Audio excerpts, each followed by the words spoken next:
While the logistics leaders, we have just through their voices seen, they've shown us how India's infrastructure is driving growth. Now, let's explore a different kind of frontier where nations navigate the complex game of defense, diplomacy, and strategy, where the stakes are very high and the playbook is evolving. Joining us to decode this complex landscape is an expert who has tracked these shifts in global conflict and cooperation. With his expertise, we will dive into the intersections of defense, diplomacy, and technology. Please welcome Adrien Fontanellaz, military historian and author, for a thought-provoking discussion on Disruptor's Dilemma, Defense, Diplomacy, and the Future of War, in conversation with Rahul Shivshankar. We need some energy in here. Please, a huge round of applause, ladies and gentlemen. Rahul, the floor is yours.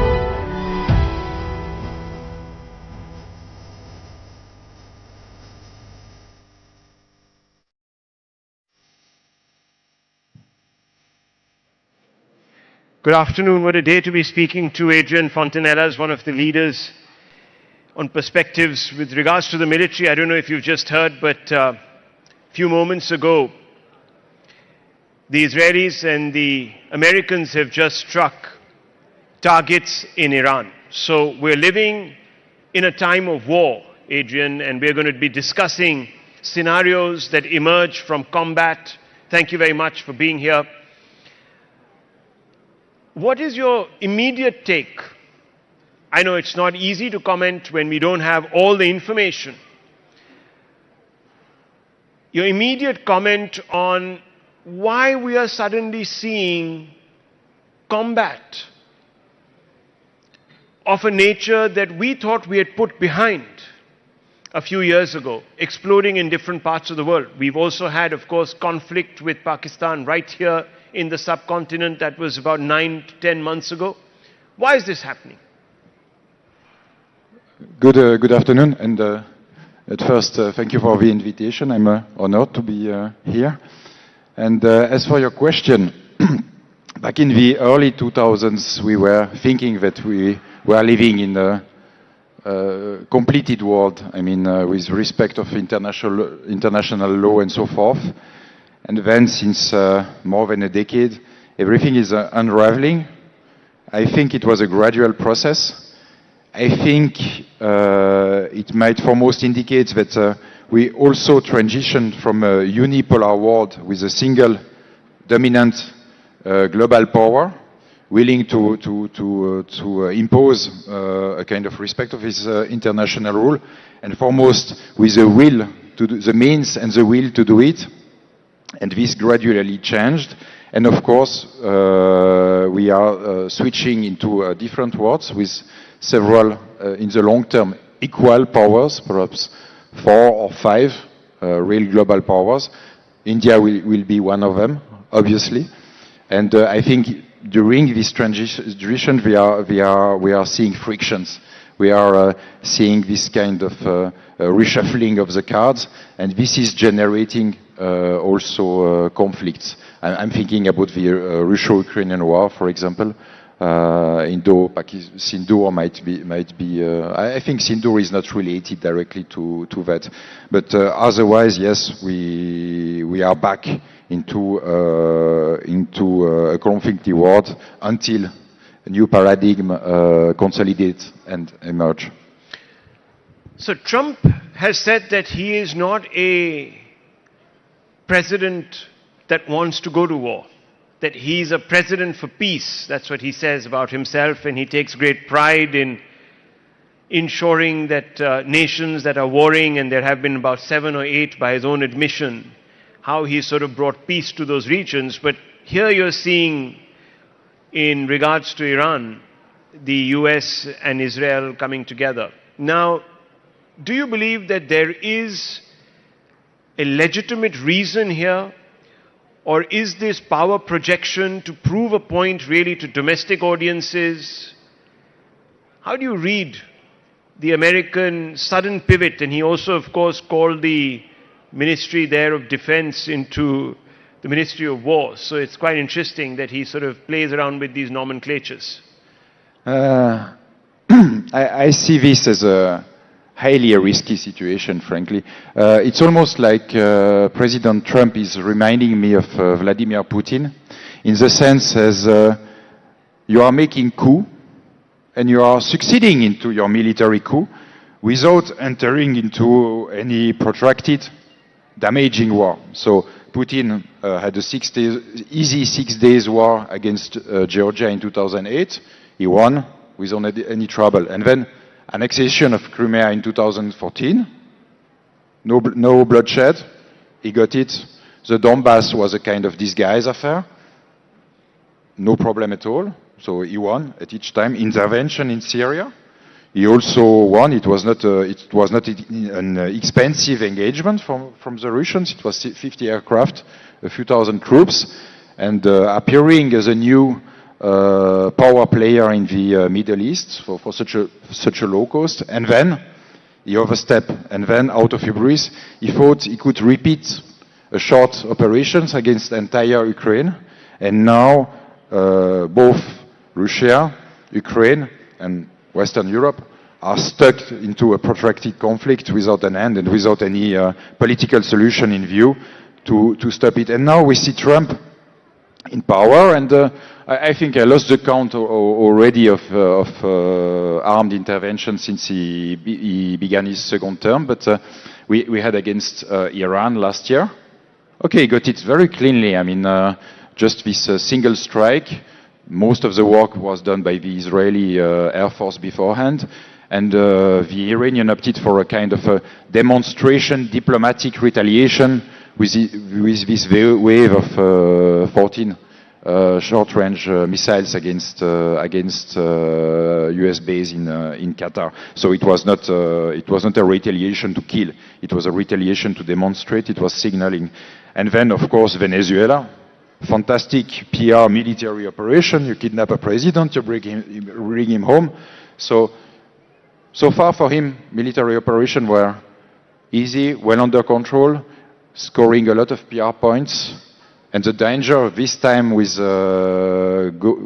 going against again Iran is there is no control about what the Iranian will do. They have plenty of different ways to try to retaliate. So you think this could escalate unpredictably? Absolutely. At least they depend on the adversary to keep reasonable and not escalate too much, because Iran has several serious options to retaliate. For example, they could target American ships in the Persian Gulf. They have, according to the Israeli, at least 1,000 long-range ballistic missiles in stock, according to what Tel Aviv published. They have also thousands of shorter-range missiles, enough to reach bases in Saudi Arabia, the Emirates, and Qatar, for instance.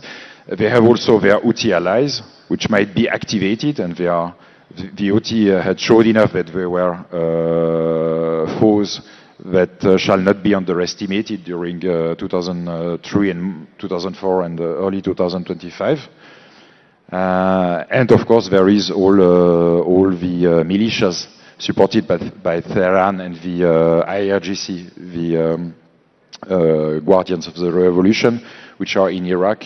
So Iran has plenty options to retaliate. And so you're saying that the Iranians might not respond traditionally. They could, but they may not. They may even engage some of these militias that they contract or they patronize in different parts of the Middle East to perhaps carry out surgical strikes against American and maybe even Israeli targets. Yeah. Actually, last year, Iraqi militias fired drones against Israel in solidarity with Iran, and Houthis were firing a few ballistic missiles too. So they did it already last year, in a sense. So they really have several options to retaliate, or they could also activate all of them. It depends on how they will react. If they want to go to launch counter-strikes as much as they could, as fast as they could, or if they are settling for a protracted war, just trying to survive the strikes, counting on a lucky shot of their air defenses to shoot an American aircraft. Because you have to recall the Synindur affair with the Rafale, but can you imagine if the Iranian managed to shoot a F-35? It would be the same in terms of PR campaigning. So they have several options in front of them, and it is not the Americans who are controlling these options. So this latest round of strikes on Iran are being described as preemptive strikes. Obviously, the intention is to try and bring Iran to the negotiating table so that they can open up their nuclear facilities to inspections, or even perhaps push them into demilitarizing or weaponizing, rather, their nuclear options. Are we expected to see Iran comply, or do you think the fact that it has been described as a premeditated strike is not something that the Iranians will look at and say, okay, well, maybe we need to come back to the table, but we can go ahead and do what we have to? At this stage, I'm very skeptical because basically the long-range ballistic missiles and the nuclear threshold capability are kind of insurances from Iranian, or rather guardians of the revolution perspectives. So I guess they will not, my assumption is they will not renounce on them so easily. But we'll see. It is, of course, impossible to predict the dynamics.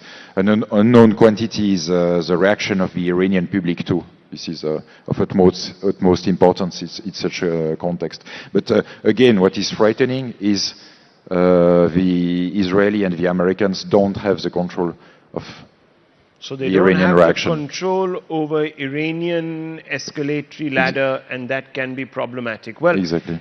I want to pivot, because we've just done halfway of our conversation. I want to pivot a little bit and go back 9 months to Operation Synindur, which was, of course, a military success. What are the key takeaways for you? Because here you had 2 nuclear powers. This is territory that no one thought anyone would enter. 2 nuclear powers going at each other. What are your takeaways? At first, but it is more on the political than military level, but it is really impressive. The entire war lasted only 4 days, so it went so fast that nobody had really the time to consider that.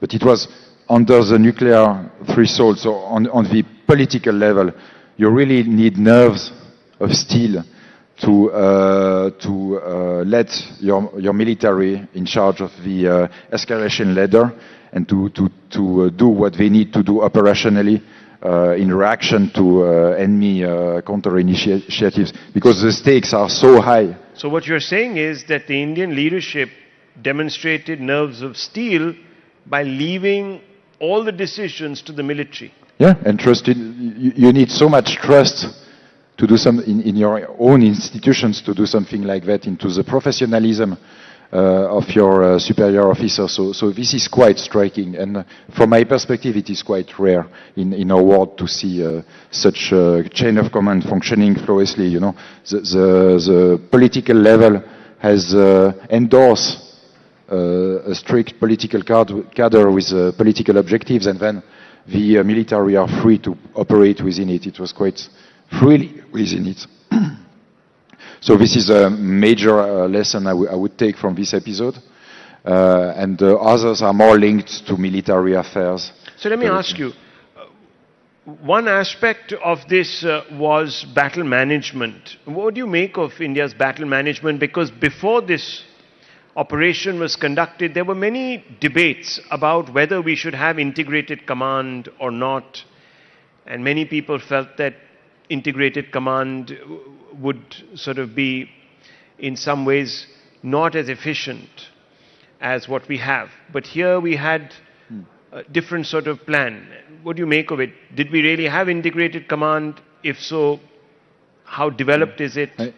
I would, to vulgarize this notion, I would say it would be the difference between 10 of us tasked to surround this building and control his access without mobile phone, without anything, to be in competition with another group of 10, with WhatsApp connection between them, able to share in real-time information. So this is the sheer importance of battle management. It demultiply the force of the individual units, systems, and so forth. And indeed, in the case of India, what Indian air defenses in particular, and the integrated air command and control system of the Indian Air Force plus the Akash Tir system of the army faced was quite a massive challenges, because it was hundreds of UAVs at the same time, supported by long-range rocket artillery fire, plus aero-ballistic missiles fired by Pakistani GF-17 jets.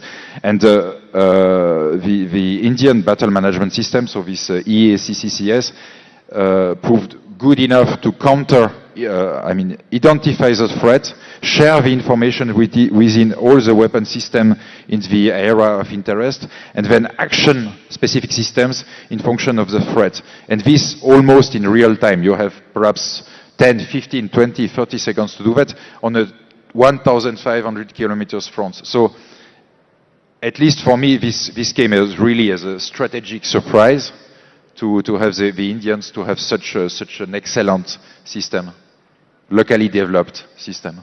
So you think that we did a fantastic job in managing the battlefield? Absolutely, and from a central command position, and that you think is a major leap forward?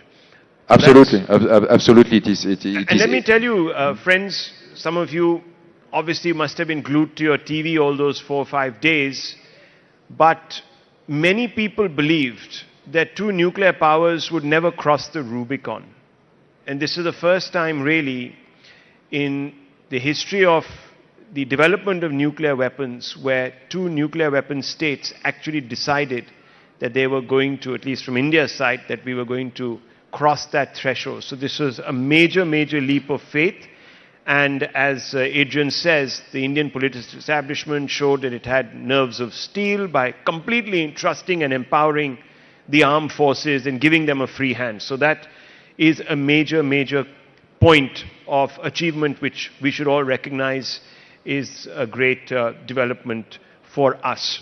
But I also want to talk to you a little bit about the fact that despite having dominated this exchange with Pakistan, we lost the information war. What do you make of this? I am of two minds. At first, of course, it is bad to lose the information war, and nowadays communication is a line of operation in itself. So it is true that the Pakistani were clearly better at that game. Although it sounds to me tactical, because okay, the Pakistani got at it better in, for example, in the Western mass media, but people are forgetting about 3 days what were the comments about Synindur. So is it so important on the strategic level for India? Whilst on the other hand, because the Pakistani won this communication war, this aspect of the war, they didn't lose face. And when you have an adversary which is not losing who is not losing face, then he will not reform. It will be less easier to improve itself. And so in the future it will be less as a threat, in a sense, in terms of pure military capabilities. So you're saying that they will become more complacent because they actually believe the propaganda and say, oh, we won the war, so we don't need to reform, we don't need to replace our military commanders that didn't do a good job, and that's actually good. So it's good to have lost the information war. I would say it's always good to avoid to humiliate your adversary unnecessarily. So, advantage, yeah. But still, this plays into our hands. In fact, we know that General Munir gave himself a promotion. He now goes by the title Field Marshal, and Trump says he's my favorite Field Marshal in the world. So maybe it is good that the Pakistanis are living in their world of illusion, because they may not go for those next responses. But let's not also be so complacent. And I have to ask you, how do you think Pakistan will adapt now to life after Operation Sindoor? What will the Pakistanis do to build themselves up so that they don't suffer like they have? I would think that they will invest into long-range ammunitions of the same kind as India has had already and deployed with such a great effect during Sindoor. So they had some already, and they have some local development of cruise missiles, for example, but they will probably intensify their efforts.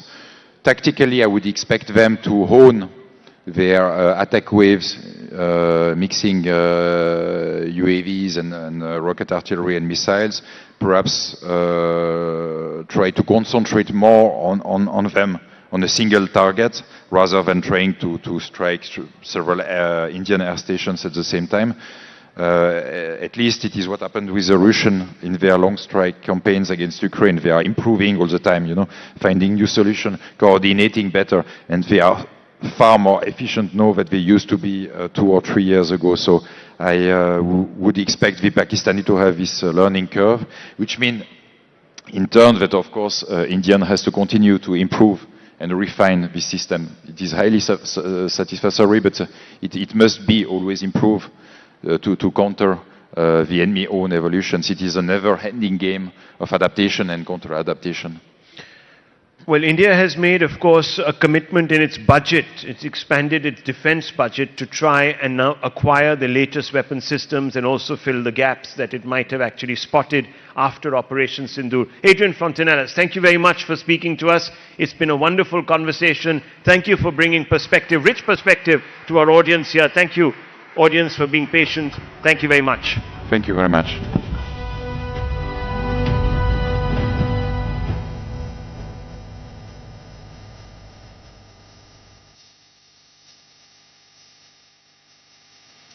Thank you so much for that engaging in thought.